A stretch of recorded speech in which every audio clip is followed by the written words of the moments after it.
I love scratch racing. I love them.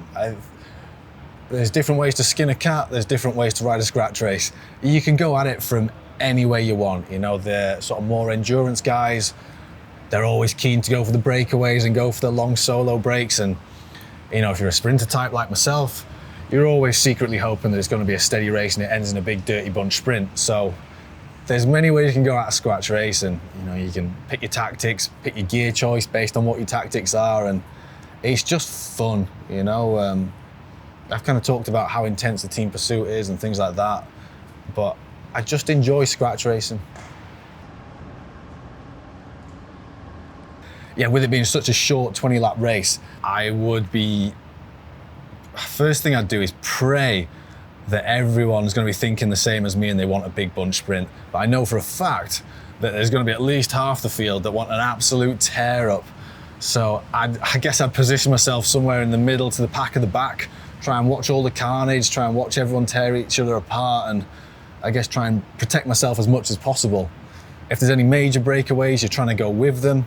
If there's any like little breakaways, like 2s and 3s going up the road, you kind of, again, you do a little prayer and hope that they come back. And yeah, when it comes down to the crunch time, it gets highly tactical with 5 or 6 laps to go. Nobody wants to stick their nose in the wind at that point. Everyone's trying to get a bit of height on the track, trying to create gaps they can run into for the big finale, and there's going to be action from start to finish no matter what. In an ideal world, in the elimination race, you would have the legs. Someone like Laura Trott, for example, does this really well. She sits very, very near the front, if not on the front, and rides at a pace that's hard enough that for anyone to get round her, they've got to put a significant effort in. And by the time she gets to the end of the race, she'll start moving back a bit and she's saved a bit of energy and she'll be ready for the sort of picking off the ones.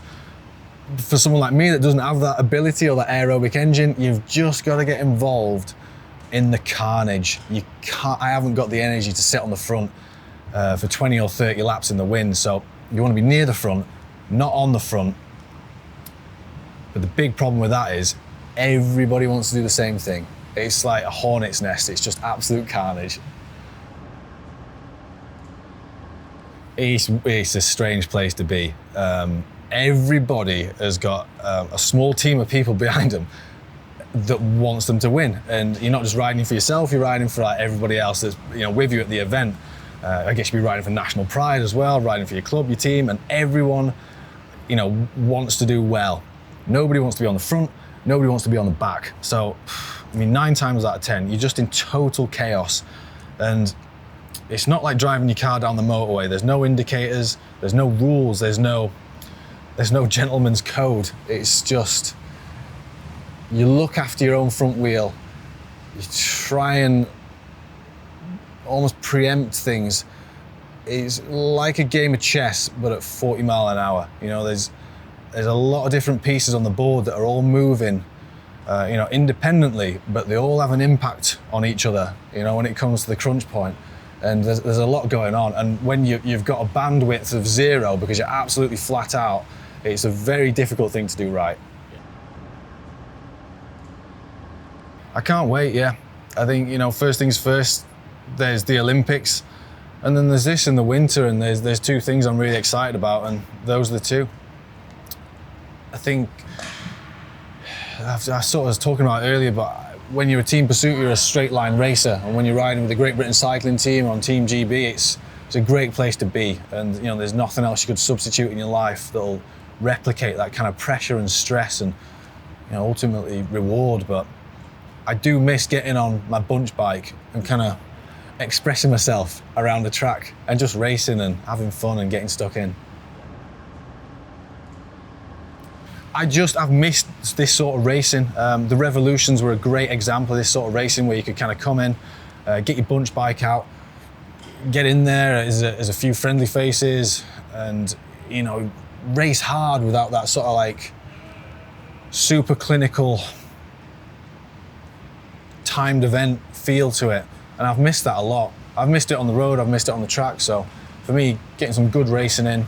They're spectator friendly as well. You know, we haven't had that for a long, long time. And to be part of an event that's so geared towards making it easy for the spectators to digest, that's pretty cool, especially after what we've all been through.